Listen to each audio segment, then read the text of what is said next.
So we will start thermodynamics.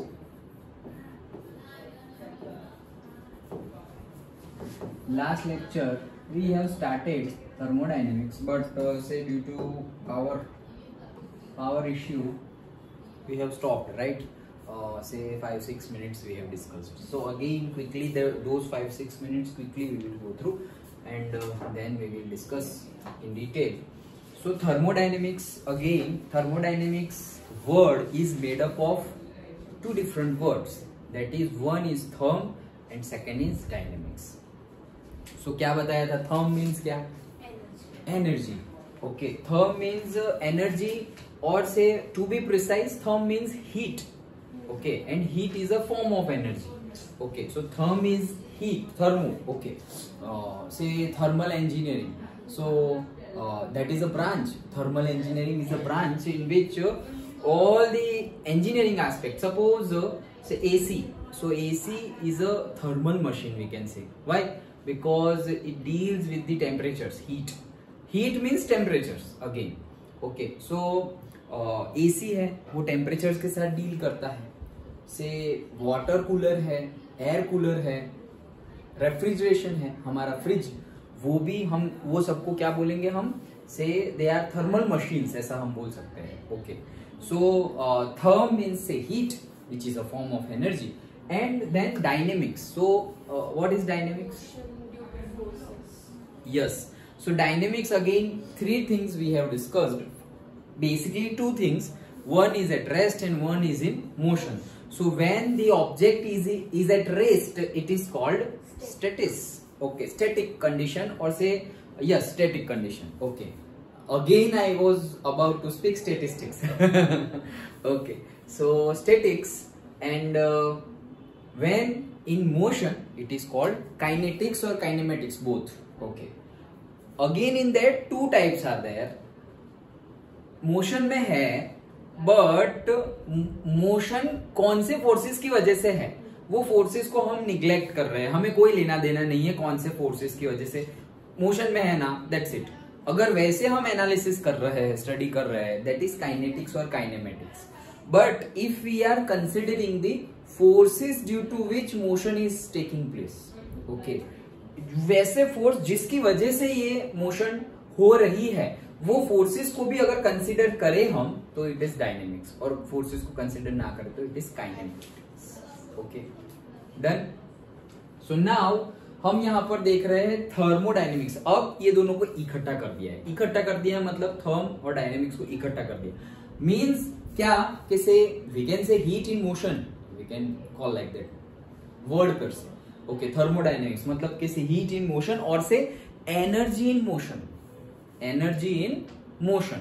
Okay, so say I have given two examples, 2 or 3 examples. Suppose here I am putting say wood block, this is say wood, और फिर यहां पर मैंने लिया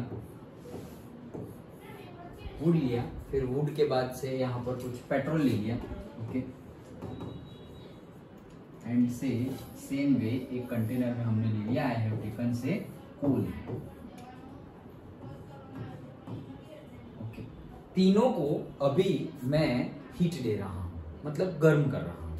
सो यहां पर भी गर्म किया. ओके, हमारा बर्नर ऐसे बर्नर जैसा है.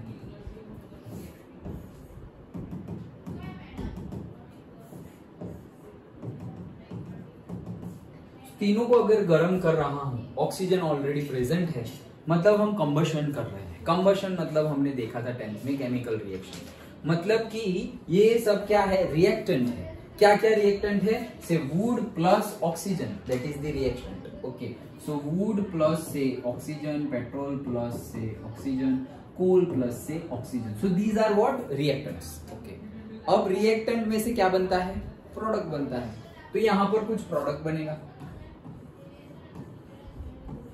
यहां पर भी कुछ प्रोडक्ट बनेगा, और यहां पर भी कुछ प्रोडक्ट बनेगा.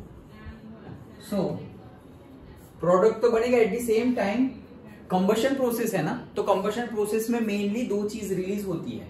Mainly that is light and energy. Okay, कभी भी हम कुछ भी जलाए तो हमें लाइट मिलती है, पता ही चल जाता है कि यहाँ कुछ जल रहा है। क्यों? क्योंकि लाइट मिल रही है, at the same time energy, और से हीट अगेन। सो यहां पर भी हमें हीट मिलेगी, लाइट की अभी हम बात नहीं करने वाले। यहां पर भी हीट मिलेगी और यहां पर भी हीट मिलेगी। यू कैन इजीली गेस, तीनों तीन, अगर ऐसा समझो मैंने 1 kg वुड लिया है, 1 kg ऑफ पेट्रोल लिया है, 1 kg बोल रहा हूं बट से लीटर। ओके, वाटर के लिए 1 kg is equals to 1 litre होता है, याद रखना ये। ओके, वाटर के लिए 1 kg is equals to 1 litre होता है। बता ही देता हूं तो फिर आगे जाके यूज हो जाए। वाटर की डेंसिटी क्या होती है पता है? नहीं पता? Any guess? Number? No. Density का definition? Volume by meter cube. No, volume ही मीटर क्यूब है। Mass by volume. Yes, okay, mass per unit volume. So say mass by volume, so water की डेंसिटी है 1000 kg per meter cube. Okay, 1000 kg per meter cube, ये water की density है। So water के लिए मैं लिख सकता हूं, अगर 1 लीटर ऑफ वाटर है मेरे पास, so that is 1 kg of water मैं बोल सकता हूं। अगर 1 लीटर ऑफ वाटर है, मेरी बॉटल 1 लीटर की है, तो मैं बोल सकता हूं कि ये 1 kg वाटर है, सिर्फ वाटर के लिए। क्यों? क्योंकि सबकी डेंसिटी 1000 नहीं होती। Water is a pure substance. Okay, एकदम प्योर सब्सटेंस है वाटर। और से कोई बोले कि एकदम परफेक्ट लिक्विड कौन सा है? Perfect liquid, so we will specify water. Perfect gas कौन सा है? तो we will specify air. Okay, perfect liquid water, perfect gas say air. So अगर 1000 है तो दोनों हम सेम बोल सकते हैं, 1 litre is equal to 1 kg।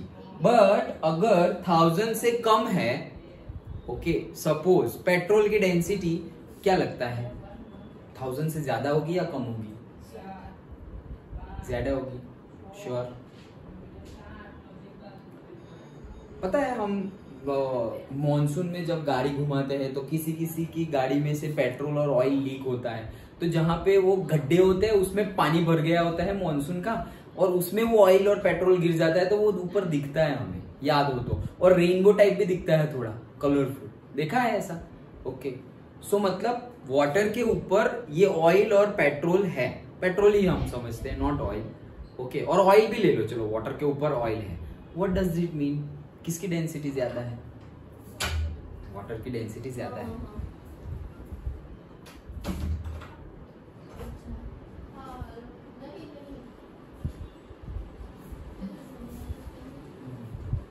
So water की डेंसिटी ज्यादा है। ओके, तो पेट्रोल की डेंसिटी कम है। सो पेट्रोल की डेंसिटी कम है, मतलब पेट्रोल ज्यादा लेंगे तब जाके वो 1 kg होगा। ये तो 1 लीटर ले रहे हैं तो 1 kg हो जा रहा है, लेकिन पेट्रोल को ज्यादा लेना पड़ेगा। से मैंने ले लिया 1.3 लीटर, तब जाके पेट्रोल हो रहा है 1 kg। समझ में आया? अकॉर्डिंग टू दैट, जैसे हम वो ऑयल मतलब ये वेजिटेबल ऑयल जो हम खाते हैं, ओके, कुकिंग ऑयल, तो उस पे देखना हम बोलते हैं कि 15 लीटर का कैन है, ओके, वो डिब्बा, तेल का डिब्बा। सो 15 लीटर, बट एक्चुअली वो 15 लीटर है या 15 kg है, दैट यू चेक। ओके, क्योंकि लिक्विड है तो हम क्या बोल देते हैं? Litre.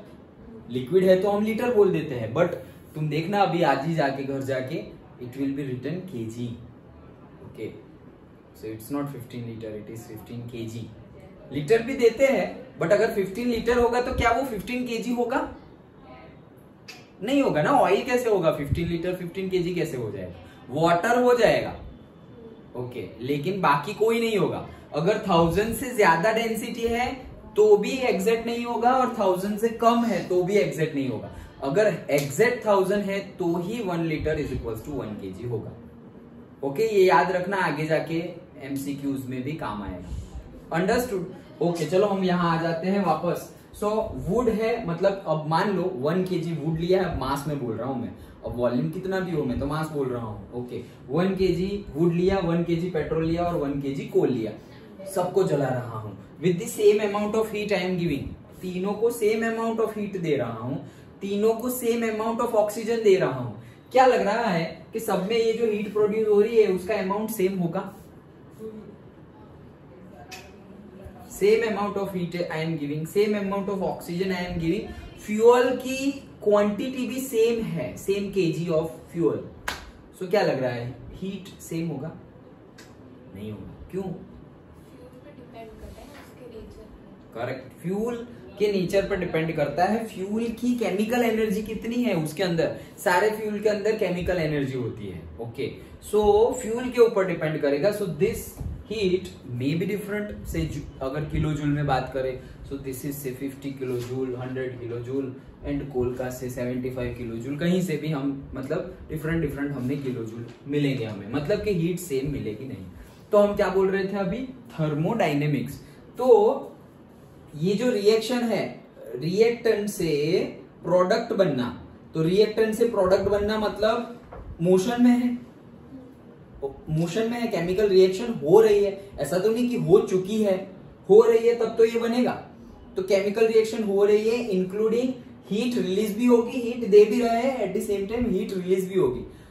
So this is the concept we are going to learn in this chapter. तो इसीलिए हम बोल रहे हैं कि से हीट इन मोशन, ओके, और say energy in motion. So like this type of examples we are going to see कि हीट दे भी रहे हैं और हीट मिल भी रही है, at the same time the motion, the से एनर्जी इज इन मोशन। ऐसा नहीं कि कोई स्टेबल कंडीशन पे हम बोल रहे हैं। ओके, वो अगर बोल दे तो हम वो भी हम पढ़ेंगे चैप्टर में, दैट इज इक्विलिब्रियम। जैसे हमने फिजिक्स में इक्विलिब्रियम पढ़ा, ओके, कि दोनों साइड सपोज मास सेम है, ओके, और काइनेटिक इक्विलिब्रियम में है, रोटेशनल इक्विलिब्रियम में है, तब जाके हम इससे क्या बोलेंगे, कौन से इक्विलिब्रियम में है फिजिक्स में। अगर kinetic equilibrium and rotational equilibrium, तो कौन सा इक्विलिब्रियम होगा फिजिक्स में, mechanical equilibrium. Okay, like that. So वैसे ही हम बोल सकते हैं कि इक्विलिब्रियम, अगेन आफ्टरवर्ड्स वो कंसेप्ट आएगा, लेकिन ये समझ में आ गया। ओके, चलो, तो ये तो सिर्फ हम अभी भी चैप्टर का नाम और पूरे चैप्टर में हम करने क्या वाले हैं वो समझ रहे थे। Okay, now we will go detail. So suppose हमने ये लिया, ऐसे ही एक्सपेरिमेंट कर रहे हैं, रिएक्टेंट में से प्रोडक्ट बन रहा है, तो क्या ऐसे ही ले रहे हैं, मतलब कंटेनर ले लिया और बस जलाना शुरू कर दिया? हाँ, वैसे ही लेना है एक्चुअल में, but with the safety. Okay, so say laboratory में अगर करे ये एक्सपेरिमेंट, पेट्रोल को जलाए तो क्या ऐसे ही जलाएंगे? तो ऐसे ही मतलब सेफ्टी के साथ जलाएंगे कि कंटेनर को एट द सेम टाइम जो एक्सपेरिमेंट कर रहे हैं उनको या किसी को भी कोई भी डिफिकल्टी फेस ना करनी पड़े। ओके, तो कहने का मीनिंग क्या है कि ये जो हमारा कंटेनर है, ओके, सपोज तुम चाय बना रहे हो, ओके, पतीले में चाय बना रहे हो, तो चाय का यहाँ पे केमिकल रिएक्शंस हो कहाँ रही है, कंटेनर के अंदर। ओके, यहाँ हम चाय बना रहे हैं, तो चाय बनाएंगे तो चाय बनाएंगे कहाँ पे, ये कंटेनर के अंदर के पार्ट में ही चाय स्टोर्ड होगी, राइट, बनेगी, स्टोर्ड होगी इन द सेंस बनेगी। तो अभी थर्मोडायनेमिक्स को समझने के लिए डिफरेंट कंडीशंस हम देख रहे हैं। अभी तो स्टार्ट ही किया है हमने, इंट्रोडक्शन देखा, अब थर्मोडायनेमिक्स को हम समझ रहे हैं। तो थर्मोडायनेमिक्स को समझने के लिए डिफरेंट टर्मिनोलॉजीज है। तो एक टर्मिनोलॉजी है that is system. Okay, system. So ये जो सिस्टम है, क्या है ये system?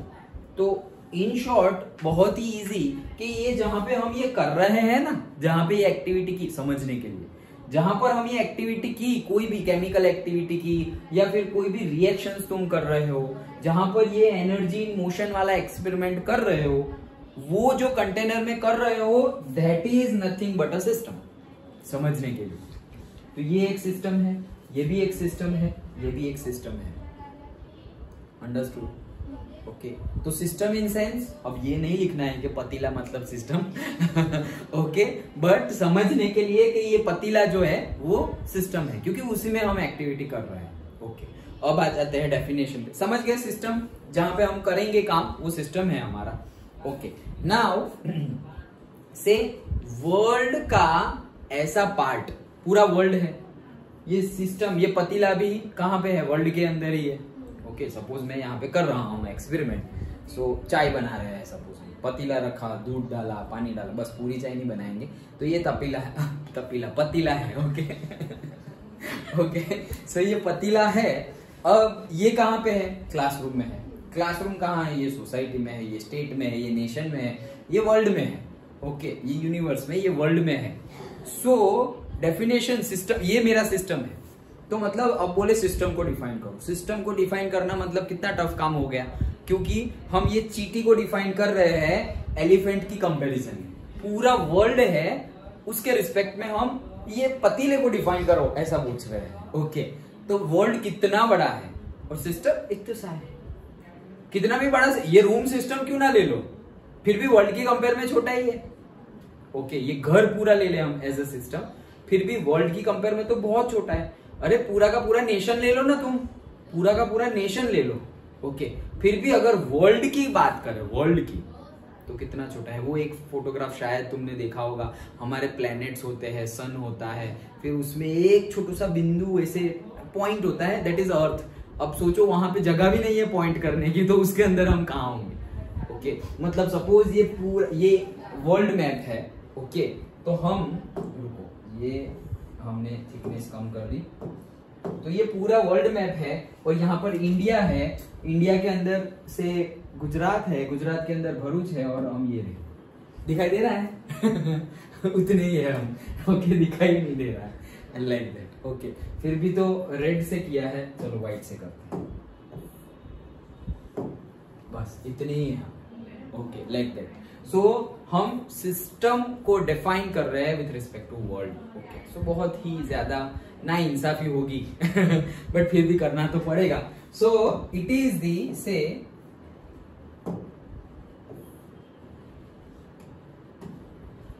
It is a part of the world. Okay, ऐसा पार्ट ऑफ द वर्ल्ड जो वर्ल्ड से एक पर्टिकुलर बाउंड्री से अलग है। ये हमारा पतीला है। ओके, ये वर्ल्ड, पूरे वर्ल्ड से ये पतीला, ये पर्टिकुलर जो बाउंड्री है, ये उसकी वॉल, उससे वर्ल्ड से अलग हो गया है। क्योंकि क्या ये वर्ल्ड है? नहीं, इतना वर्ल्ड थोड़ी है। तो ये हमारा सिस्टम है, तो मतलब पूरा का पूरा वर्ल्ड है, लेकिन एक फिक्स्ड बाउंड्री से हमने डिफरेंशिएट किया हुआ है। सो वर्ल्ड का ऐसा छोटे से छोटा पार्ट, वैसे हम बोलेंगे वर्ल्ड का ऐसा छोटे से छोटा पार्ट जो एक फिक्स्ड बाउंड्री से डिफरेंशिएट किया जाए with the world, that smallest part is known as the system. Understood?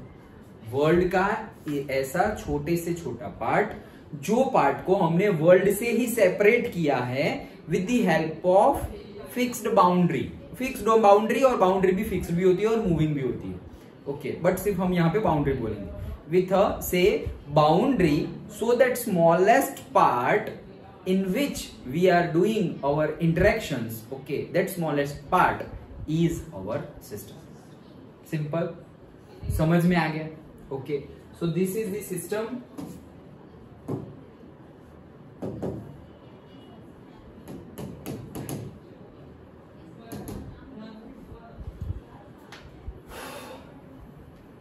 So ये सिस्टम है। ओके, तो अब बुक के हिसाब से भी देख लो क्या है। A system in thermodynamics refers to that part of the universe. छोटे से छोटा पार्ट बताया ना, वो वर्ल्ड का, यूनिवर्स का छोटे से छोटा part in which observations are made. मतलब ये ऑब्जर्वेशंस हम कर रहे हैं, ये पतीला है, हमने ऐसे डाला थर्मोमीटर, अच्छा टेम्परेचर यहाँ रीच हो गया, अच्छा चाय गर्म हो गई, चाय ठंडी हो गई, अरे बहुत ज्यादा हीट निकल रही है, बंद कर बंद कर। ये सारे ऑब्जर्वेशंस हम ले रहे हैं कि टेम्परेचर अप जा रहा है, टेम्परेचर डाउन जा रहा है, प्रेशर अप जा रहा है, प्रेशर डाउन जा रहा है, अरे इसका वॉल्यूम कम हो रहा है, अरे ये मेल्ट हो रहा है। ये सब क्या है? ऑब्जर्वेशंस है। So say observations are made and remaining universe constitute the surrounding. मतलब कि ऐसा पार्ट ऑफ द यूनिवर्स जिसके ऑब्जर्वेशन हम ले रहे हैं। ओके, जिसके ऑब्जर्वेशन हम ले रहे हैं, दैट इज सिस्टम। और उसके अलावा जो भी पार्ट है, दैट इज सराउंडिंग। समझ में आ गया? ओके, दैट्स इट, इतना ही है। The surrounding includes everything other than the system. System and surrounding together constitute the universe. तो यही हम लिख सकते हैं। ओके, सो से क्या बोला हमने? कि सिस्टम यूनिवर्स का स्मॉलेस्ट, छोटे से छोटा ऐसा पार्ट, ये यहाँ पे बाउंड्री और वो नहीं लिखा है, but you right in the definition. Okay, book में नहीं लिखा है but you right. Okay, that is the precise definition कि यूनिवर्स का, हम वो जो लिखा हुआ है बुक में वो तो इंक्लूड कर ही देंगे, कि यूनिवर्स का ऐसा छोटे से छोटा पार्ट जो एक बाउंड्री से सेपरेट किया जाए with from the universe and observations are made from that. That smallest part is known as the system. And apart from that, what is remaining part? That remaining part of the world is known as surrounding. मतलब ये पतीला है हमारा, this is the system. So ये है हमारा system, और ये उसके अलावा पूरे वर्ल्ड का, जो यूनिवर्स का, वर्ल्ड का, पूरे वर्ल्ड का जो है, that is the surrounding.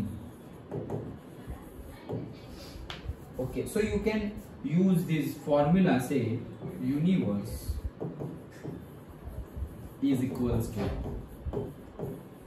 system plus surrounding. Understood? Universe पूरा का पूरा बनता है सिस्टम से और से सराउंडिंग से. Done? Okay. Now actually system surrounding and surrounding को डिफरेंशिएट करने वाली बाउंड्री, ये बाउंड्री जो मैंने बताया कि बुक में वो वर्ड यूज नहीं किया गया है बट यू यूज इट. क्यों?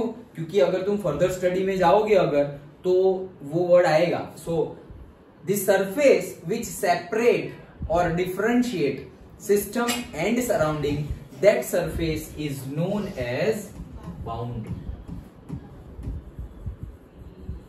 The surface which separates system and surrounding, that surface is known as boundary. तो इसीलिए वो जो बाउंड्री का हमने यूज किया डेफिनेशन में, that is necessary.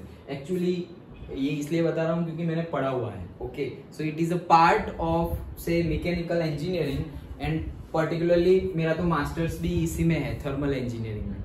Okay, so basic अगर अच्छे से क्लियर होगा so it will be useful. और कुछ ज्यादा कुछ ऐसा है नहीं, जो हम पढ़ रहे हैं वो तो सही है, लेकिन थोड़ा बहुत डिटेल जहां पर भी जरूरी होगा वो मैं तुम्हें बताते जाऊंगा.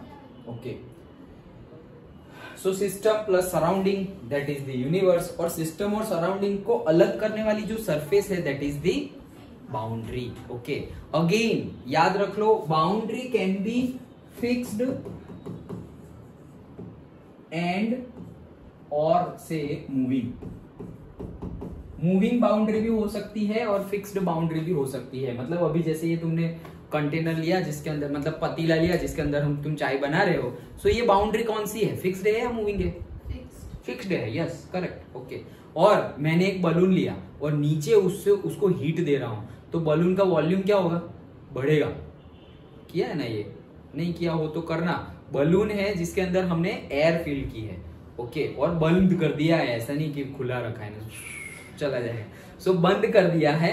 अब हम उसको हीट दे रहे हैं. ऐसे ऐसे ऐसे मोमबत्ती ऐसे चिपका मत देना कैंडल, नहीं तो फट जाएगा वो. ओके, एकदम दूर से धीरे धीरे हीट दे रहे हैं. You can give say torch light also, mobile की फ्लैश लाइट है वो भी तुम नजदीक में रखे, क्योंकि it will also provide the heat. Okay, so वो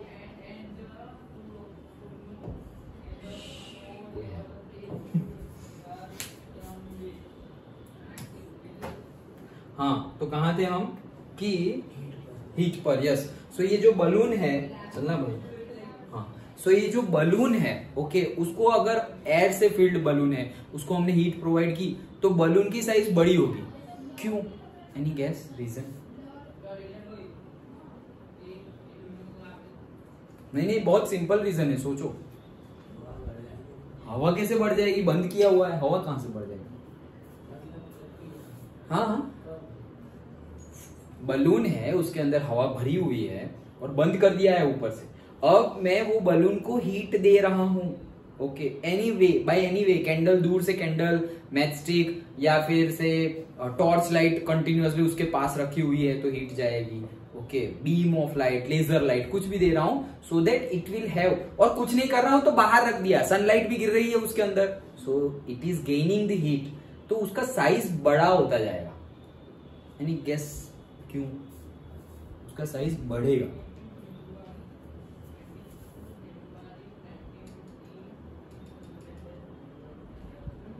सिंपल रीजन क्या, air expands while heating, air expands होती है। ओके तो जैसे सॉलिड है, सॉलिड को हम हीट करेंगे तो वो भी उसका वॉल्यूम एक्सपांड होगा, इसीलिए 1 लीटर आइस हो तो 1 लीटर आइस और से 1 kg, वाटर के लिए तो सब कुछ सेम ही है। सो 1 kg आइस है, उसका वॉल्यूम देखो कितना होगा, ऐसे हाथ में पकड़ दो उतना आ जाएगा 1 kg आइस, और 1 लीटर ऑफ वाटर वो हाथ में पकड़ लो नहीं आ जाएगा। और से वही 1 मीटर क्यूब ऑफ और से 1 kg ऑफ एयर पकड़ो, पकड़ पाओगे क्या? नहीं। क्यों? क्योंकि सबका वॉल्यूम अलग अलग है। तुमने क्वांटिटी सबकी बोल दी से 1 kg, लेकिन 1 kg सॉलिड थोड़ा होता है, लिक्विड उससे बड़ा होता है, गैस उससे भी बड़ा होता है। सो while heating gas expands. Okay, जब भी हीट होता है तो गैस क्या हो जाता है? एक्सपांड हो जाता है। और while cooling gas compress. Gas expand का मीनिंग वॉल्यूम बढ़ना और कंप्रेस का मीनिंग वॉल्यूम कम होना। तो कूलिंग में वॉल्यूम कम हो जाता है और एक्सपांड में वॉल्यूम बढ़ जाता है, इसीलिए बलून ऊपर जाता है। अंडरस्टूड? ओके, अब ये बलून क्यों आया वो समझना है। क्यों बलून के एग्जांपल क्यों लिया मैंने? अब बताओ, बलून की बाउंड्री फिक्स्ड है या मूविंग है? मूविंग है, क्योंकि अभी ये छोटी थी, अब ये बड़ी हो गई तो ये तो मूव कर गई ना भाई, फिक्स्ड तो रही नहीं पतीले जैसी। ओके, समझ में आ गया? Done. So boundary can be moving and boundary can be fixed also. So that is the thing. Now अब ये सिस्टम के भी डिफरेंट टाइप्स है। ओके, सिस्टम के भी डिफरेंट टाइप्स है। सो एक एकदम सिंपल टाइप है। क्या टाइप है? अगर ये पतीला है, ये पतीला है, ओके, पतीला और तपेली, ये हमारा गुजराती हिंदी मिक्स हो जा रहा है। ओके, सो से ये हमारा पतीला है जिसके अंदर हम चाय बना रहे हैं। ओके, और ये हमने डाल दिया दूध, और ये डाल दिया थोड़ी चाय पत्ती, और ये डाल दिया से अदरक। ओके, सब डाल दिया है, ठीक है। अब ये हमारा सिस्टम है, क्योंकि यहाँ हम ऑब्जर्वेशन लेने वाले। ठीक, सही है। ओके, तो ऑब्जर्वेशंस ले लिया। सो ये हमारा सिस्टम है। अब ये पतीला अगर खुला है, ओपन है, it is called open system. इतना सिंपल है। ओके, और अगर बंद है तो क्लोज सिस्टम। ये इतना सिंपल है। क्या ये अगर मैंने क्लोज कर दिया तो ये क्लोज्ड सिस्टम हो गया, और ये अगर मैंने बंद ओपन रखा हुआ है, ओके, तो ओपन सिस्टम। ये जितना इजी बोला उतना इजी ही है, लेकिन उसमें और भी डिटेल हमें पढ़ना है। वो क्या पढ़ना है अभी बता रहा हूं। ओके, चलो, तो ये ओपन है और ये क्लोज्ड है। सो से ओपन सिस्टम है। ओके, यहाँ पे हम चाय बना रहे हैं और फिर हमने ऐसे आछू ऐसे किया तो ये आछू वाला भी यहाँ अंदर गया। ओके, तो गया सब अंदर, ठीक है, जा सकता है ना, क्या कर सकते हैं अभी, जा सकता है। ओके, सो वो कौन चाय बना रहा है उसके ऊपर है। नहीं, वो ऐसे वो बाहर ऐसे पाव भाजी बना रहे थे, फटाफट ऐसे पाव भाजी बना रहे, ऐसे क्रश कर रहे हैं, फिर थक गया। तो પછી हम बोलते अरे वाह मस्त टेस्टी पाव भाजी है। अच्छा चलो, नमक सही डाला हुआ है, तो वो तो सॉल्टेड, ये हाँ स्किन नमक है। ओके, चलो। सो यहाँ पे कुछ भी जा सकता है, बाहर का कुछ भी अंदर जा सकता है। एज वेल एज ये जो मटेरियल है, वाटर है, मिल्क है, उसका मास होगा, राइट? वाटर का भी मास होगा, एक ड्रॉप है तो एक ड्रॉप का भी मास होगा, वाटर का, मिल्क का। इसको हम गर्म करते ही जा रहे हैं, चाय को उबाल रहे, तो वो पार्ट, वो वाटर क्या वहीं थोड़ी बैठा रहेगा, वो तो से टेम्परेचर बढ़ेगा, 100 डिग्री रीच हो गया तो बॉयल भी हो जाएगा, बाहर निकल जाएगा, तो वो तो ये स्टीम बन गई, बाहर निकल गया। ओके, स्टीम बन, गरम चाय ऐसे हमें दिख रहा है, गरम चाय।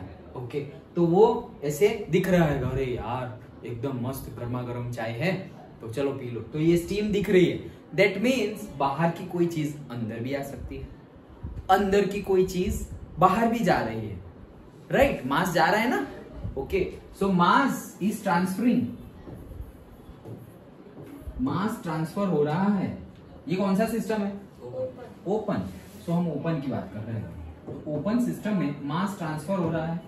As well as open system में अब देखो चाय गर्म हो गई है, ओके, अब मैं बाहर से हीट दे रहा हूं, बाहर से, अभी चाय बनी नहीं है सपोज, और मैं बाहर से हीट दे रहा हूं, सो हीट बाहर से अंदर जा रही है, मैंने तो बर्नर तो यहां रख दिया, तो it is not a part of system, वहां पे कुछ नहीं हो रहा है, सिस्टम तो अंदर वाला, अंदर का पतीले का अंदर का पोर्शन जहां पे सब कुछ हो रहा है, दैट इज द सिस्टम। तो बर्नर तो बाहर है, तो बाहर से भी अंदर हीट जा रही है, राइट? अगर हीट जा नहीं रही होती तो फिर वो चाय बन नहीं पाती। Simple, okay. तो heat is going from outside to inside, okay. Burner बंद कर दिया मैंने, चाय बन गई है अच्छे से, ओके। बर्नर बंद कर दिया और चाय पी नहीं, गेस्ट आ गए, गेस्ट के साथ हम बातें करने लग गए, तो चाय पतीले में ही पड़ी रही गेस्ट के ऊपर, बर्नर तो हमने बंद कर दिया था। तो क्या जब हम गर्म करके गए गेस्ट के साथ बात करने, तब उसका जो टेम्परेचर था, ओके, वही टेम्परेचर रहेगा क्या? वो तो ठंडी हो जाएगी, फिर बोलेंगे कि फिर से गर्म करो, राइट? तो ठंडी कैसे हो गई? Heat again transferred from inside to outside. पहले हीट गई आउटसाइड टू इनसाइड और फिर इनसाइड टू आउटसाइड, मतलब heat also can transfer. So simple definition of open system. It is a thermodynamic system in which mass as well as heat both can transfer through the system. Both can transfer through the system. System में से system के अंदर और बाहर दोनों they can come in and they can go out. Okay, कौन? दोनों, mass as well as heat, okay.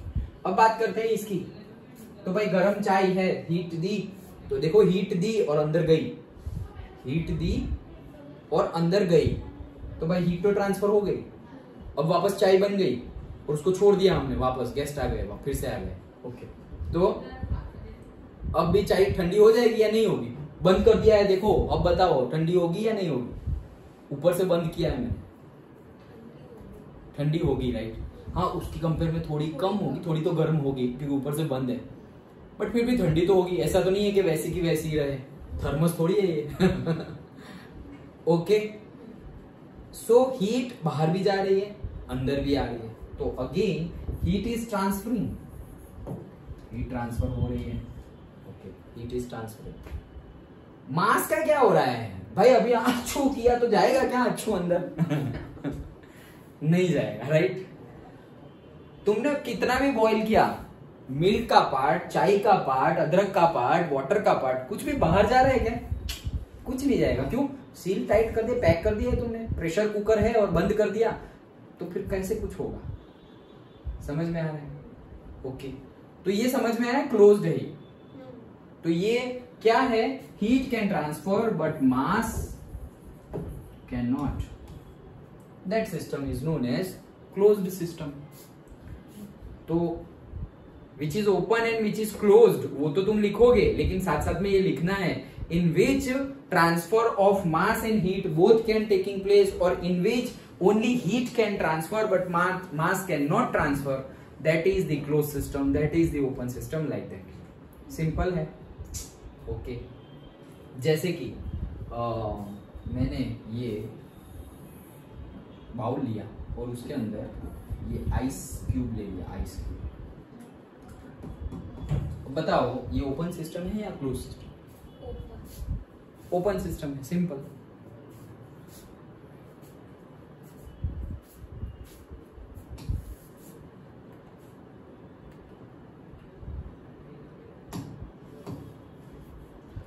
यहां से मैंने बंद कर दिया तो श्योर क्लोज्ड, यस। सो वैसे ही open system and close system. और एक तीसरा भी है, ओके।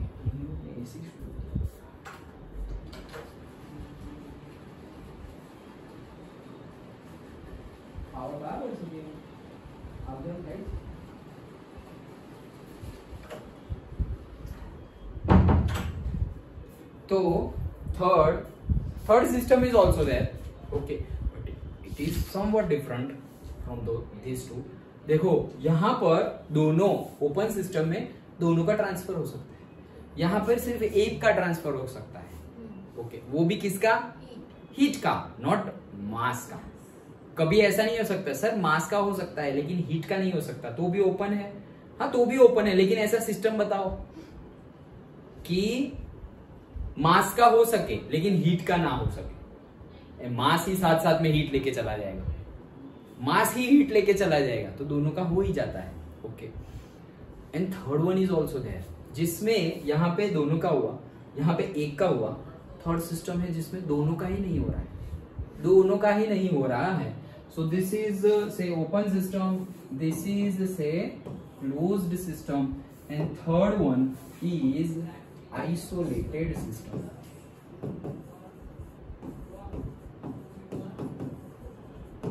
सो मैंने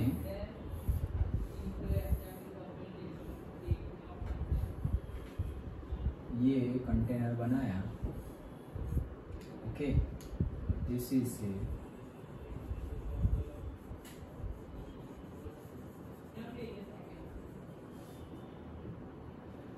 ये है मेरा सेलो कंपनी का थर्मस।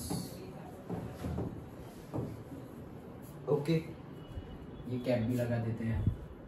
यहां पर मैंने चाय भर दी, गर्मा गर्म, सुबह भर दी। ओके, सुबह के टाइम पे गर्मा गर्म चाय भर दी। अब तुम इसको रात को, ये क्यों ऐसा हो रहा है?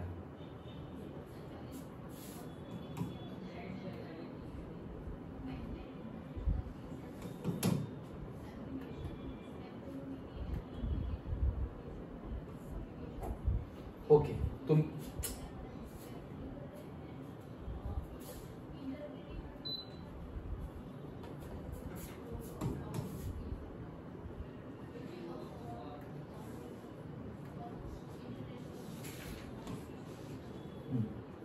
तो सुबह हमने भर दिया, तो क्या रात को भी सेम थर्मस की बात चल रही है, नॉर्मल बॉटल नहीं है, थर्मस देखा ही होगा, यूज किया ही होगा तुमने।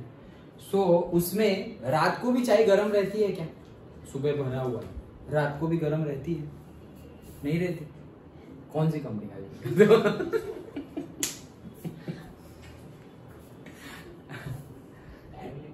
Yes, okay. So there is no isolated system in the world which is 100% isolated. ऐसी कोई आइसोलेटेड सिस्टम वर्ल्ड में एग्जिस्ट ही नहीं करती जो 100% आइसोलेटेड हो, मतलब जिसमें थोड़ा भी चेंज ना आए, मतलब थोड़ा भी हीट का ट्रांसफर ना हो और मास का ट्रांसफर ना हो। एनीवे अगर हम चाय पी नहीं रहे हैं, कहीं पे लीकेज नहीं है, तो मास तो जितना चाय है उतना ही रहेगा भाई, पूरी बोतल है। सो मास तो एनीवे क्या हो जाएगा, कांस्टेंट ही है।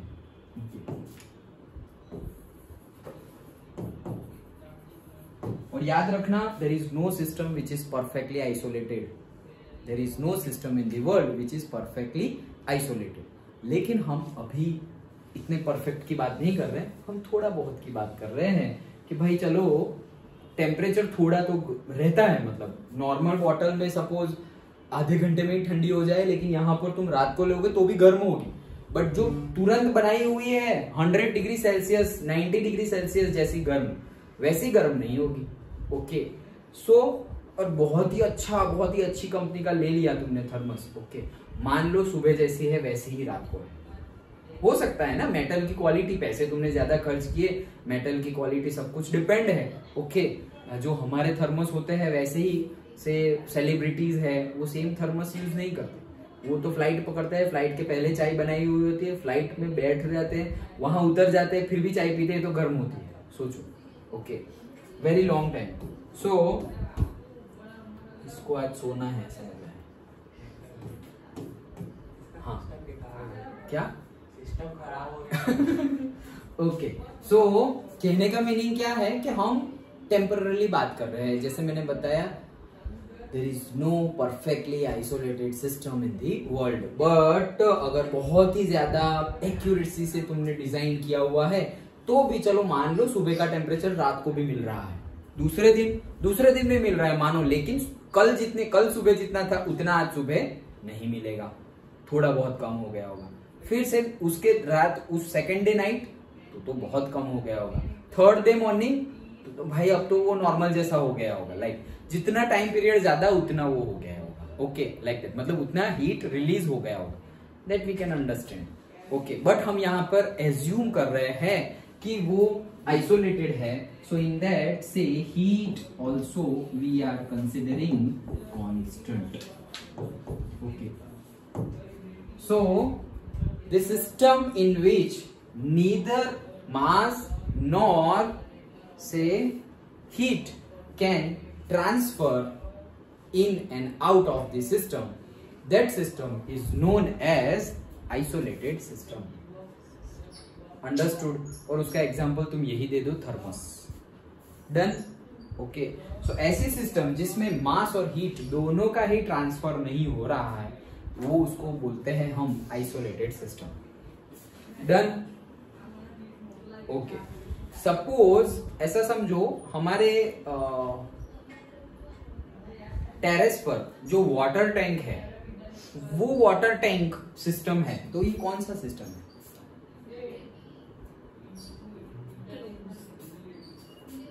क्लोज्ड है, पक्का? क्लोज का डेफिनेशन क्लोज्ड है, दोनों का आंसर सेम है। हमारे घर पे जो वाटर टैंक यूज्ड जो हम यूज कर रहे हैं वो वाटर टैंक है, ऐसे कुछ साइड पे पड़ा हुआ नहीं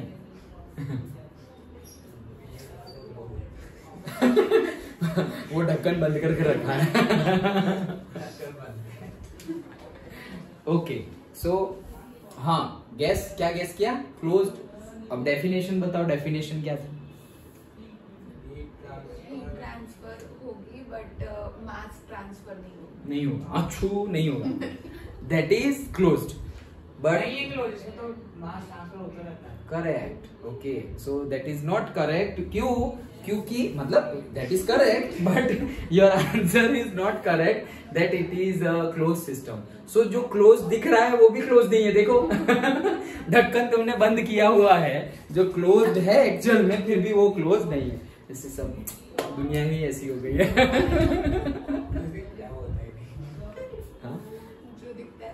वो जो दिखता है वो होता नहीं है, ओके, दोगलापन है सब। चलो, सो क्या है, ऊपर से तो क्लोज्ड है, बट तुम तो मोटर चालू करते हो तो पानी अंदर जाता है, फिर नल खोलते हो तो पानी अंदर से आता है, तो मास can go in go out also. And summer में गर्म पानी हो जाता है विदाउट गीजर और विंटर में ठंडा पानी हो जाता है without cooler, okay. That means heat also can transfer, so वो ओपन सिस्टम है, लाइक दैट, समझे? तो वो अभी ऐसे ही क्वेश्चंस, ये तो आ गया माइंड में आ गया तो पूछ लिया, लेकिन ऐसे पर्टिकुलर क्वेश्चंस बनाए जाएंगे एमसीक्यू के लिए, सो तुम्हें डेफिनेशन पे ध्यान देना है। ये मास ट्रांसफर होता है, हीट ट्रांसफर होता है, तो ये है। दिखने में कैसा है उस पर ध्यान मत देना, देखो ये दिखने में क्लोज्ड है लेकिन एक्चुअल में है नहीं, ओके। सब मेकअप का जमाना चल रहा है मेक ओवर चल रहा है सब, ओके। सो दिखने में क्या है वो नहीं, लेकिन उसकी डेफिनेशन पे जाना, उसकी कंसेप्ट पे जाना, डन, ओके। चलो, सो ये हमने देख लिया है close system, open system and isolated system. Next हम डिस्कस करने वाले हैं से पर्टिकुलरली लोकेशन वाइज जो हमारा एक होता है, मतलब different different system we have seen already, open system, close system and then say isolated system. Now we will discuss the state of this system, yes this only we are going to discuss. So हम state functions की बात करते हैं। एक होता है state function, okay, विच को एक होता है state function which is also called, और जिसको हम बोल सकते हैं point function also, point function और say state function, state in the sense एक पॉइंट, ओके। और दूसरा होता है पाथ फंक्शन। दो टाइप के फंक्शन होते हैं, एक होता है स्टेट फंक्शन और से पॉइंट फंक्शन, और दूसरा होता है पाथ फंक्शन, ओके। सबसे पहले हम बात कर रहे हैं स्टेट फंक्शन की, ओके। सो स्टेट फंक्शन की बात करते हैं। सो स्टेट फंक्शन की बात करें तो से पहले मैंने यहां पर पानी लिया,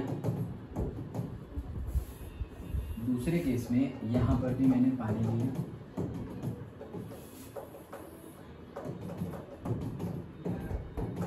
वाटर दिया। नाउ से यहाँ पर मैंने थर्मोमीटर डाल दिया है, it is showing 80 degree Celsius. ये मैंने लिया है सपोज 300 ml ऑफ वाटर, ये भी मैंने लिया है 300 ml ऑफ वाटर। यहाँ पे थर्मोमीटर डाला हुआ है, ये शो कर रहा है 80 डिग्री सेल्सियस, मतलब सारा गर्म पानी है। Okay, this is also say 300 ml 80 degree Celsius. Okay, now mass और वॉल्यूम तीनों का सेम है, right? 300 ml 300 ml 300 ml। Temperature are also same, 80 degree Celsius 80 degree Celsius 80 degree Celsius. लेकिन ये 80 डिग्री सेल्सियस पहले से नहीं था, पहले था रूम टेम्परेचर पे पानी। रूम टेम्परेचर से मैं गया 80 डिग्री सेल्सियस पे, कैसे? गर्म किया उसको।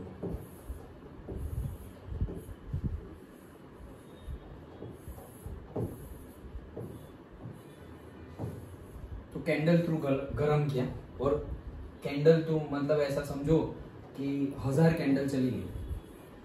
भाई कैंडल थ्रू तुम 30 डिग्री से 80 डिग्री जाने वाले हो तो जाएगी ना ज्यादा। ओके, और टाइम भी पता नहीं, एक दिन चला गया ऐसा समझ लो, पूरा एक दिन गर्म कर रहे हो कैंडल से। ओके, तब जाके इतना पहुंच रहा है। ओके, दूसरा है यहां पर मैंने कॉइल डाल दी, इलेक्ट्रिकल कॉइल।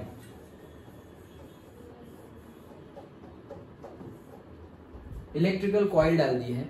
ओके, जैसे कि हम वो नहाने के लिए एक आता है, पता है नहाने का पानी, मतलब बाथरूम के लिए एक रॉड आता है, heater rod.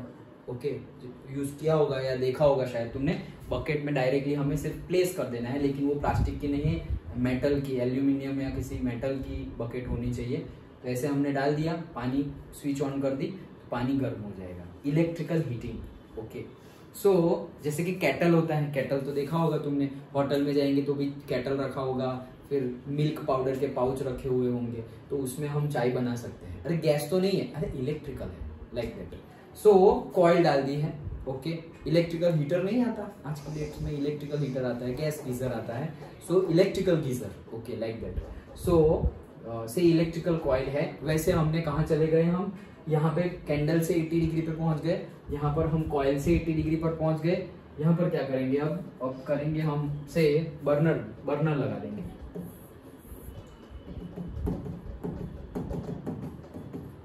Okay, so here we have used burner से हम 80 डिग्री सेल्सियस पे चले गए।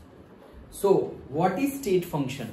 स्टेट फंक्शन ये समझने के लिए सब, नहीं तो एक सेंटेंस में खत्म हो जाता। ओके, कि हम 30 डिग्री सेल्सियस से 80 डिग्री सेल्सियस तक गए, यहां पर 1000 कैंडल्स बर्न किए, तब जाके 80 डिग्री रीच हुआ।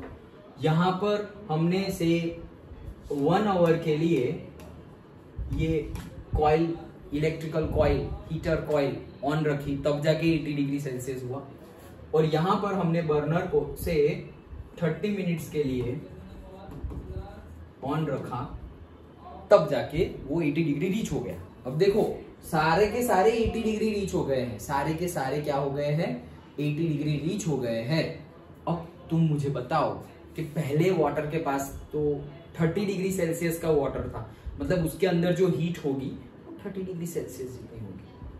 अब उनके पास डिफरेंट अमाउंट ऑफ, सारे तीन कंटेनर में वाटर के पास डिफरेंट अमाउंट ऑफ हीट है। तो मुझे ये बताओ, क्या अब ये जो वाटर है गर्म हो गया है जो हमारे रिक्वायर्ड टेम्परेचर पे, क्या तीनों के पास सेम अमाउंट ऑफ हीट है, होगी, या डिफरेंट अमाउंट ऑफ हीट होगी? तीनों को करने क्या, गर्म करने का मेथड डिफरेंट है। तो हीट क्या तीनों के पास सेम अमाउंट में होगी? जैसे कि ये जो गर्म पानी है उसके पास हीट है 100 किलो जूल, तो क्या इसके पास भी 100 होगी, इसके पास भी 100 होगी, ऐसा होगा? या तीनों के पास डिफरेंट अमाउंट? जैसे अभी हमने क्वेश्चंस देखा था जिसमें तुमने बोला था कि वुड है, पेट्रोल है और कोल है, तीनों को जलाएंगे तो डिफरेंट अमाउंट ऑफ हीट निकलेगी सब में से। अब वो वैसे टाइप का क्वेश्चन यहाँ पे फिर से आ रहा है कि भाई ये तुम देखो, वॉल्यूम गिवन है, टेम्परेचर गिवन है, और the method by which you are reaching that temperature that is also given. So now guess और say now you answer that the water which is there inside these three containers having same heat or say same energy or different energy. What is your guess? Different होगी. चिराग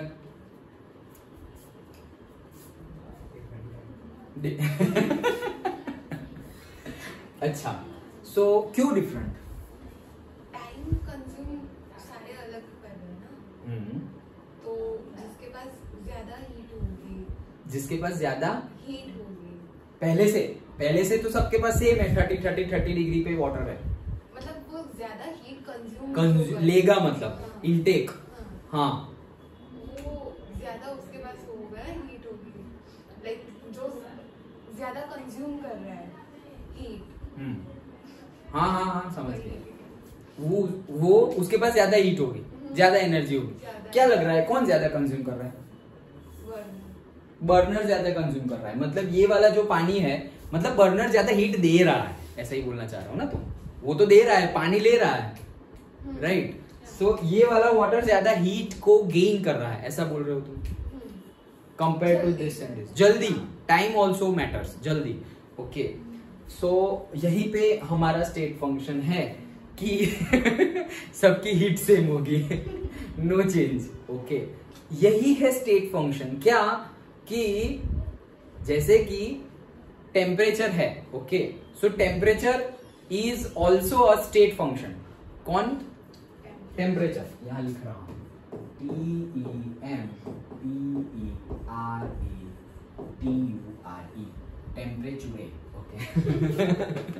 okay, so temperature. Okay, so ये जो temperature है वो state function है. State function मतलब क्या? State के ऊपर डिपेंडेंट है. स्टेट के ऊपर डिपेंडेंट है, उसका क्या मीनिंग हुआ? उसका मीनिंग ये हुआ कि पाथ के ऊपर डिपेंडेंट नहीं है. अच्छा, पाथ के ऊपर डिपेंडेंट नहीं है, उसका मीनिंग क्या हुआ? उसका मीनिंग ये कि कौन सी मेथड से, ये method is a path. Okay, so कौन सी मेथड से तुम 30 डिग्री से 80 डिग्री पर चले गए, that does not matter.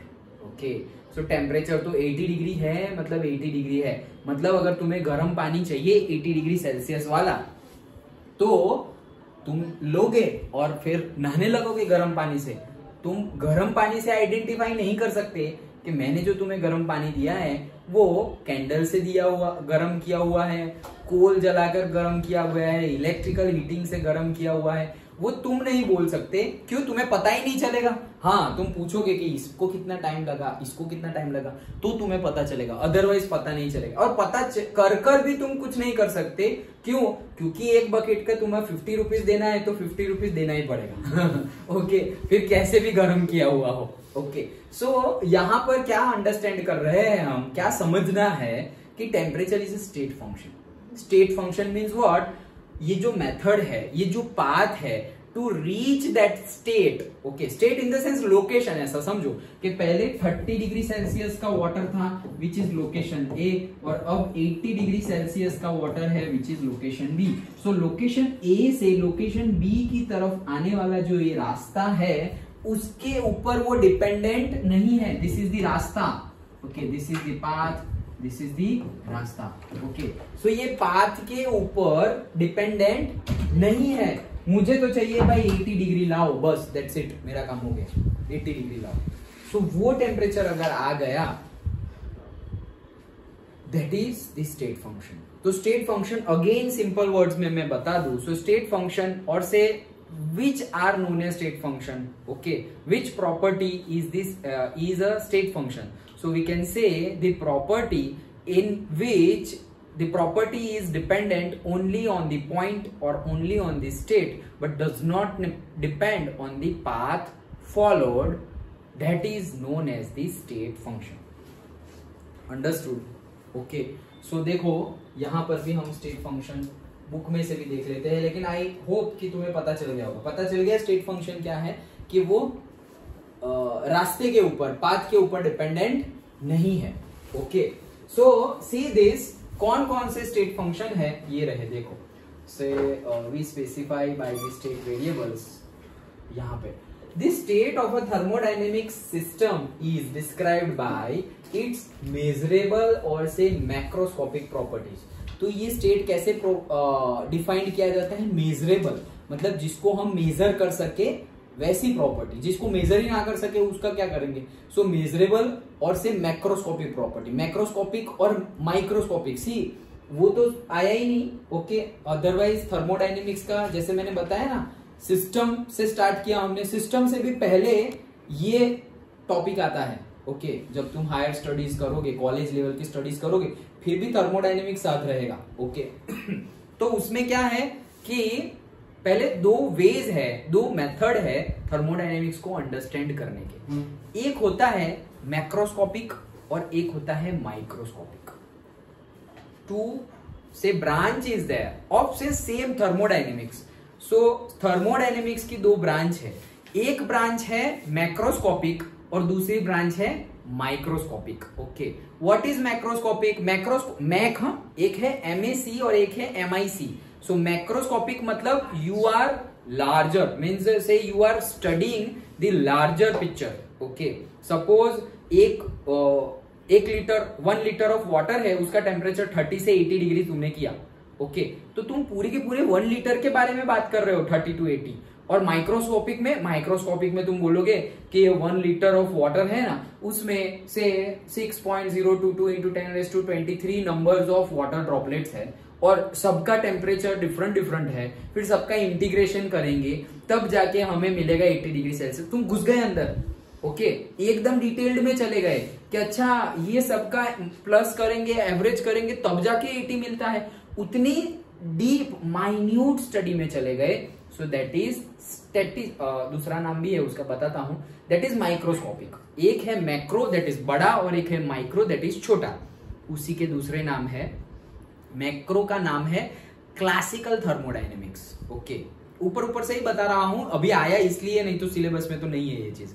Macroscopic मतलब क्या? Classical thermodynamics. क्यों क्लासिकल? क्योंकि हम जितना भी पढ़ते हैं ना, सब कुछ मैक्रो लेवल पे भी पढ़ते हैं। अरे कौन जाएगा इतने माइक्रो लेवल पे drop by drop, atom by atom discuss करने के लिए?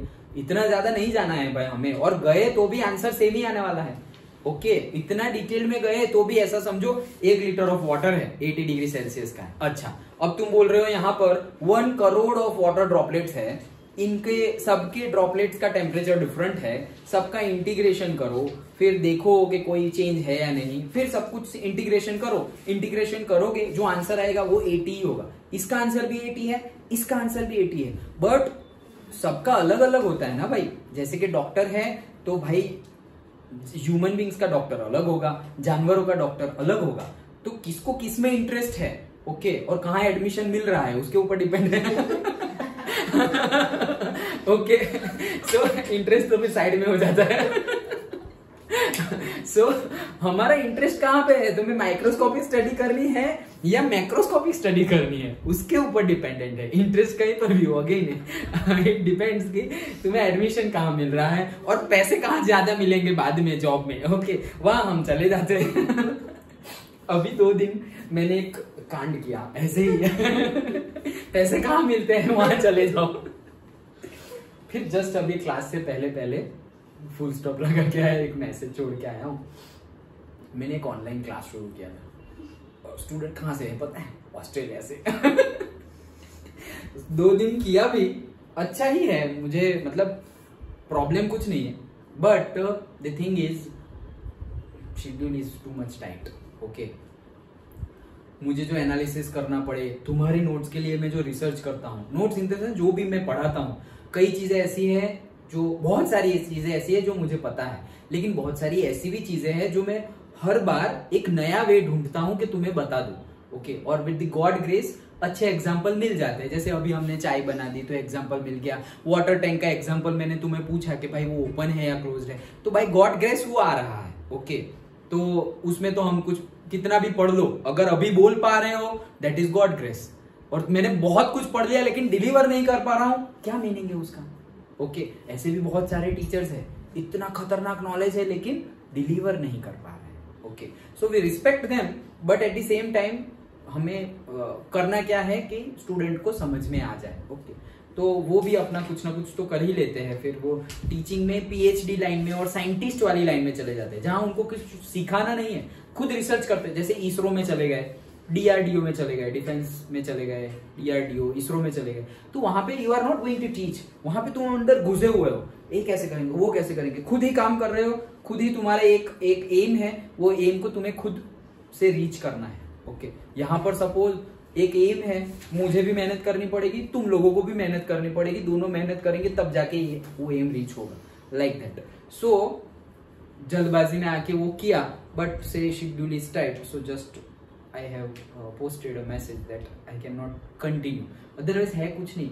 5th ग्रेड का स्टूडेंट है, 5th ग्रेड, ओके, और मुझे सिर्फ मैथ्स करवाना है, और वो भी से वहां पे ऑस्ट्रेलिया में से थोड़ा बहुत आगे ही पढ़ते हैं। ओके, सो उसको मुझे 7th का पढ़ाना है, 2 दिन पढ़ाया अभी, interesting questions also there, but at the same time यही शेड्यूल, और फिर मेंटल पीस। ओके, टाइम, मुझे कितना कुछ करना है, बहुत कुछ करना है। ओके, कितना कुछ पढ़ना है, मैं तो मतलब कई एग्जाम्पल्स देखता हूं तो मुझे लग रहा है अबे भाई ये लोग, अभी मैं जो चल रहा है तो उसमें मैंने 1-2 बंदे देखे, they are at the age of 22-23, ऐसा नॉलेज है उनके पास, ऐसा नॉलेज है at the age of 22 and 23। Okay, तो मुझे लगता है अरे मैं क्या कर रहा हूँ, ऐसा फील होता है मुझे कि भाई मेरे पास तो कम नॉलेज है अगर एज के रिस्पेक्ट में देखे तो। Okay, so it's not about, हमें कभी कंपेयर तो नहीं करनी चाहिए, लेकिन अगर तुम्हें मोटिवेशन मिल रहा है कि और अच्छा करो तो करना चाहिए। और वो नॉलेज स्पिरिचुअल नॉलेज की बात है, ऐसा भी नहीं कि मटेरियल नॉलेज में भी ऐसी बहुत सारी चीजें हैं, जैसे कि डिफरेंट चीजें अगर मैं पढ़ता रहूं, देखता रहूं, so I can explain you more in detail by different way, मतलब कम टाइम में तुम्हें अच्छे से समझ में आ जाए। वही तो एम है कि समझ में आ जाए। लिखना तो भाई रट्टा मारना ही है, तुम लिखोगे तो भी रट्टा ही याद रखोगे इन द सेंस, और मुझे लिखना है तो भी मैं याद रखूंगा कि पहला पॉइंट ये है, दूसरा पॉइंट ये है, तीसरा पॉइंट ये है, बट समझना इंपॉर्टेंट है। समझ के याद रखा तो लॉन्ग टाइम तक याद रहेगा, और वैसे ही याद रखा तो 2 दिन में भूल जाएंगे हम, 2 दिन। ओके, फिर वापस रिवाइज करना पड़ेगा। समझना इज इंपॉर्टेंट, समझा हुआ होगा तो डे टू डे लाइफ में हम उसका यूज कर सकते हैं, और याद किया हुआ होगा डे टू डे लाइफ में पता नहीं क्या लाइफ चल रही है, और एकेडमिक्स में तो भाई टॉप पे टॉप मार रहे हैं, और डे टू डे लाइफ में बॉटम से बॉटम मार रहे हैं ऐसे। Okay, so that is the thing. Okay, so that's why okay नहीं जाना है लाइक दैट। ओके, क्योंकि जितना मतलब से क्वालिटी पहले दो, क्वांटिटी के बाद में। ओके, क्वालिटी फर्स्ट, ये टैगलाइन, ये भी मैं जहां पे मैंने कैड, जैसे कि हमारे लॉजिकल क्वेश्चंस नहीं होते वैसे ही क्वेश्चंस के, सपोज एक क्वेश्चन था, आज का ही क्वेश्चन था कि सपोज एक टीम है, सॉसर की एक टीम है, उसमें से 1/3 नंबर ऑफ प्लेयर्स बाइक से प्रैक्टिस कर रहे हैं, मतलब एक्सरसाइज कर रहे हैं, 1/4 ऑफ द प्लेयर्स से वॉक करके प्रैक्टिस कर रहे हैं, and remaining 15 players are exercise by running, like that. Different way में वो एक्सरसाइज कर रहे हैं। तो पहले ग्रुप था 1/3 मतलब टोटल जितना है उसका 1/3, फिर सेकंड में टोटल जितना है उसका 1/4, and third is the remaining 15, मतलब 15 ही है, 15 प्लेयर्स। तो बोला गया है कि चलो बताओ टोटल टीम में कितने प्लेयर्स है, ऐसा क्वेश्चन।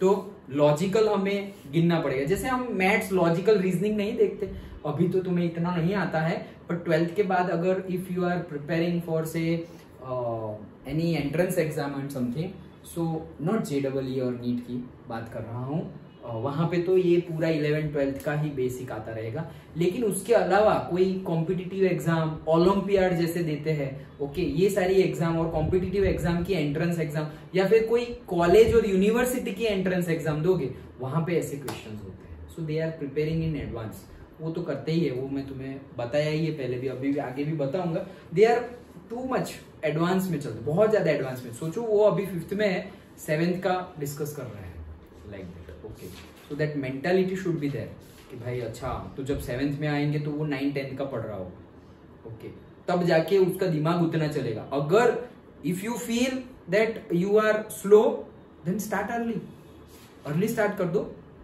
तो वहां पहुंचते पहुंचते हो जाएगा जितना तुम्हारा स्पीड आना है।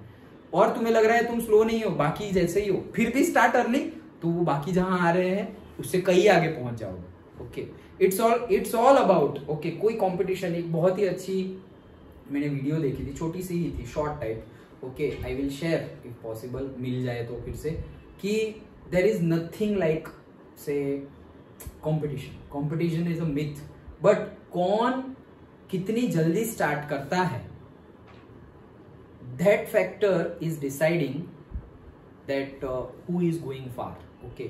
मतलब कौन कितनी जल्दी स्टार्ट करता है, कितनी जल्दी, मतलब सपोज तुम पूरा दिन तुम्हारा स्टार्ट करते हो suppose 4 o'clock in the morning, कोई स्टार्ट करता है 7 o'clock डायरेक्टली, ओके, कोई स्टार्ट करता है 6 o'clock, कोई स्टार्ट करता है स्कूलिंग वूलिंग तो पता नहीं नींद में ही चली जाती है, और कोई स्टार्ट करता है से 1 o'clock, ओके ओके। सो कैसे तुम अपना डे स्टार्ट कर रहे हो, ओके, जितना जल्दी स्टार्ट करोगे उतने आगे बढ़ते जाओगे। It's like a race, okay. तो जितना जल्दी तुम भागना स्टार्ट कर दिया और कोई से तुम्हारे से 1 घंटे बाद भागना शुरू कर रहा है, ऑब्वियसली यू आर अहेड, 1 घंटे पहले से तुम भाग रहे हो, तो भले ही तुम स्लो भाग रहे हो और वो फास्ट भाग रहा है, फिर भी तुम आगे ही हो क्योंकि तुमने जल्दी स्टार्ट किया है। सो कॉम्पिटिशन कब लगता है हमें, जब हम रेगुलर स्टडी नहीं करते और हम सही समय पे स्टार्ट नहीं कर देते। अगर खुद को एनालिसिस करो, अगर गोल बहुत बड़ा रखा है,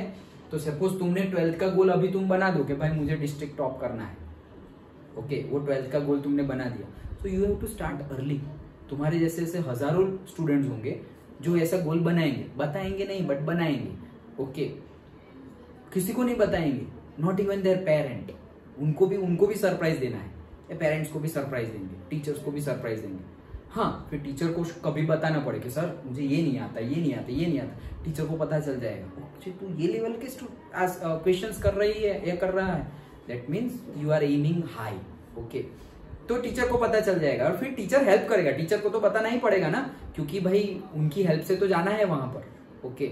सो टीचर को बताना पड़ेगा, लेकिन अगेन जल्दी स्टार्ट करो, ओके, और रेगुलर स्टडी रखो, तब जाके वहां पे रीच कर सकेंगे। सपोज आप ऐसा समझो कि तुम अभी से प्रिपेयर कर रहे हो 12th के बाद जो एंट्रेंस एग्जाम देनी है, JEE नीट, और सपोज तुम्हें बाहर जाना है तो बाहर जाने की भी लिए भी जो TOEFL IELTS जो देनी पड़ती है उसकी प्रिपरेशन करो।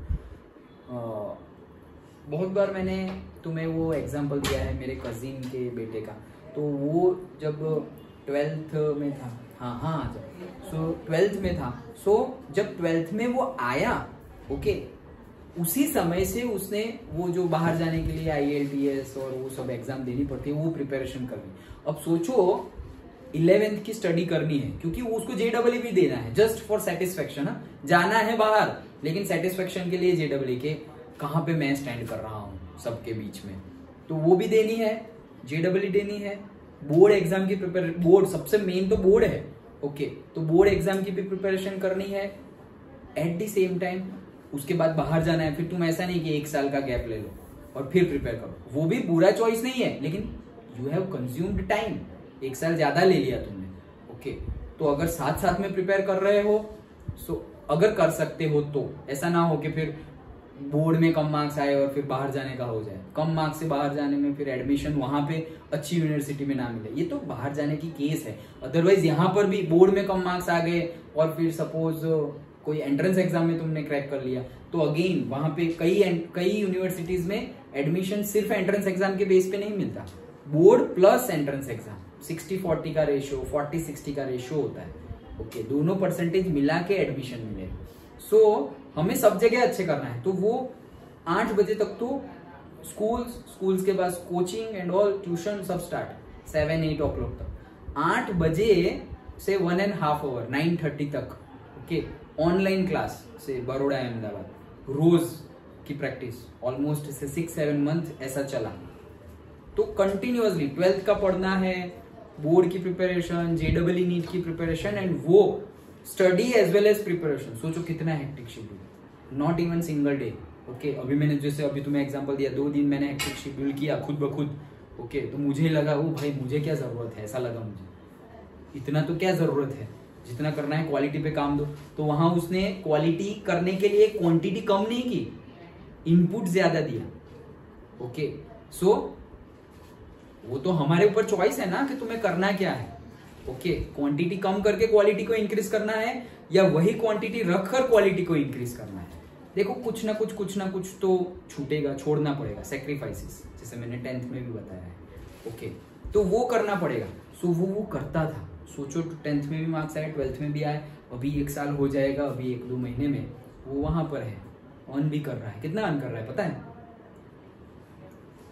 1,60,000 per month, not annually, per month 1,60,000 rupees वो अर्न कर रहा है। 4 जॉब करता है, कॉलेज तो चालू ही है, 4 job in the sense labour work है, मजदूरी है, जैसे ये डीमार्ट है और धीरज एंड सन से वहां पे ऐसे लगेजिंग वर्क के भाई, हाँ वहां पर हमारे जितना नहीं होगा, हम मतलब थोड़ी फैसिलिटी टेक्नोलॉजी ज्यादा है, फिर भी यहाँ से बैग उठाओ, यहाँ रखो, ये ऐसा वर्क कर रहा है, लेकिन फिर भी अर्न कर रहा है, एट द सेम टाइम पढ़ भी रहा है। इतनी सैलरी उसके पापा की भी नहीं है पर मंथ जितना वो वहां अर्न कर रहा है, बट ऐसे ही थोड़ी मिल जाएगा, कितना हार्डवर्क था उसके जाने से पहले। सपोज आई थिंक से 3 मंथ 4 मंथ उसके घर में वो नहीं मिलता था, उतना वो बाहर घूमा, ये वो क्यों? क्योंकि 2 साल से, 2 नहीं 3 साल से, 10, 11, 12, 3 इयर्स एकदम शेड्यूल ऐसा ही टाइट, बट वो 3 इयर्स तक ऐसे अंदर होना चाहिए पैशन, और वो धीरज भी होनी चाहिए, okay, you should have that stamina, you should have that passion, okay, the skill, calmness भी होनी चाहिए कि साथ साथ में तुम अपना माइंड भी काम रख सको, ओके, और सब कुछ कर सको। तो वैसे, but distraction come, hobbies come, festival input come, okay, फिर कब सब खत्म हो गया, फिर distractions full, festivals full, okay, सब कुछ, लेकिन कितने टाइम के लिए? 3-4 मंथ के।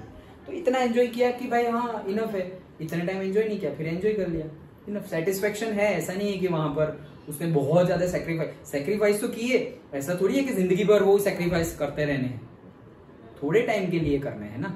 सो that is the thing, okay, चलो वापस आ जाओ। सो वी कैन डिस्क्राइब, तो मैं बात कर रहा था macroscopic and microscopic. So macroscopic thermodynamics is known as classical thermodynamics, क्योंकि हम क्लासिकल स्टडी ही करते हैं, and microscopic thermodynamics is known as statistical thermodynamics. क्या? स्टैटिस्टिकल थर्मोडायनेमिक्स मतलब you are going in detailed, okay, so that is the thing. कौन कौन से एग्जाम्पल है से देखो, मेनली 3 एग्जाम्पल्स याद रख लेना, Pvt, pressure, volume and temperature, all these 3 are the state functions, okay, PVT, pressure, volume, temperature, all 3 are state functions। ऐसा नहीं है सिर्फ ये 3 है, आगे आएंगे, mass is also a state function, और से internal energy is also a state function। so what do you mean by state function? जैसे अभी हमने डिस्कस किया कि temperature, volume, pressure, mass, internal energy, the change in all these properties does not depend on the path followed. It is a point function, it is a state function. Done? Okay, तो path पे dependent नहीं है। So तुम्हें अगर 80 degree Celsius temperature चाहिए तो तुम्हारा temperature आ गया, तुम कैसे भी लाए, I don't care, like that। Pressure 10 bar pressure चाहिए, 10 बार तुमने रीच कर लिया, कैसे करके तुमने वैक्यूम, मतलब तुमने प्रेशराइज मोटर लगाई या फिर तुमने एटमॉस्फेरिक प्रेशर को कम किया, क्या किया, जो किया हो वो, बट डिजायर्ड आउटपुट मिल गया, तुम डिजायर्ड स्टेट पे पहुंच गए, एक लोकेशन से दूसरी लोकेशन पे पहुंच गए। अब कैसे पहुंचे कोई मीनिंग नहीं है, ओके। सो ये सारे नाम याद रखना, pressure, volume, temperature, mass, internal energy are state function, यहाँ पे लिखे हुए ही है। Say pressure, volume, temperature, amount n मतलब जो हम मोल डिस्क्राइब कर रहे थे ना, डेट, ओके, और you can say mass also आगे आएगा ही। So variable like PVT are called state variables और say state functions because their value depend only on the state of the system and not on how it is reached. तो वो सिर्फ और सिर्फ state पे डिपेंड है और वो कैसे रीच की गई है उसके ऊपर डिपेंडेंट नहीं है, okay. So this is all about the state functions, understood? Okay, so ये हमने स्टेट फंक्शन देखा कि ये कैसे रीच किया गया, ये टेम्परेचर कैसे आया वो डज नॉट मैटर। ये 300 ml है, 300 तो 300 कैसे आया, मतलब तुम पहले 100 ml डाला, फिर दूसरी बार 100 ml डाला, फिर तीसरी बार 100 ml डाला, वैसे आए, या फिर तुम 299 ml पहले डाल दिया और फिर लास्ट में 1 ml का ड्रॉप डाला, वैसे 300 किया, जैसे किया हो वैसे, वी डोंट केयर, वो स्टेट फंक्शन है। Mass is also state function. 300 ml आ गया, that is does not depend on the path. Temperature आ गया, does not depend on the path. Pressure आ गया, वॉल्यूम आ गया, मास आ गया, टेम्परेचर आ गया। Next we are going to discuss that is internal energy. Okay, that is also a state function. Internal energy ये भी स्टेट फंक्शन है, इंटरनल एनर्जी भी स्टेट फंक्शन है। Okay, so that means internal energy भी एक particular location पे, एक particular state के ऊपर डिफाइंड करेंगे, वहां कैसे पहुंचे उसका कोई लेना देना नहीं है। That we will discuss tomorrow. Okay, understood?